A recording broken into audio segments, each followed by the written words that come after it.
মাঝে আর মাত্র একটা দিনের অপেক্ষা, তারপরেই রথযাত্রা উৎসব।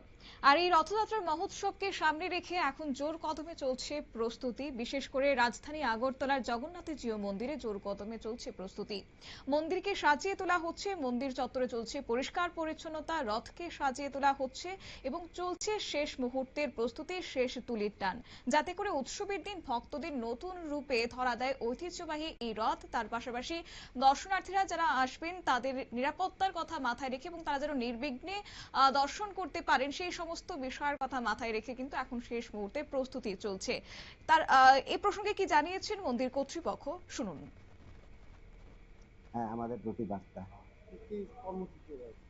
আমাদের অন্যান্য বছরের মতো এবছরও রথযাত্রা মহোৎসব এবং তার পূর্বে গুন্ডিচা মার্জন হয়, যেটা রথযাত্রা করে জগন্নাথ যেখানে যাবেন, যেমন মাসিবাড়ি অনেকে বলে গ্রাম্য ভাষায়, কিন্তু বৃন্দাবন ধামে যাত্রা কিংবা গুন্ডিচা যাত্রা করেন।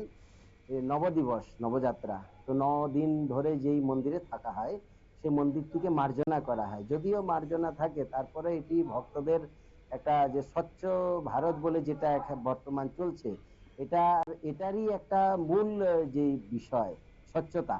এই স্বচ্ছতা ভগবান শ্রী চৈতন্যদেব স্বয়ং সেটা দেখিয়েছেন যে স্বচ্ছতাই পবিত্রতা, আর এই স্বচ্ছতার মধ্যেই ঈশ্বর বিরাজ করেন।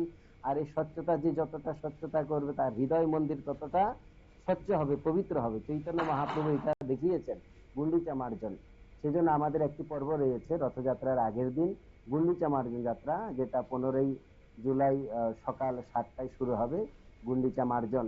হ্যাঁ, তো এরপরে আবার ভগবান জগন্নাথ দেব এর সেদিন ভোগ লাগবে।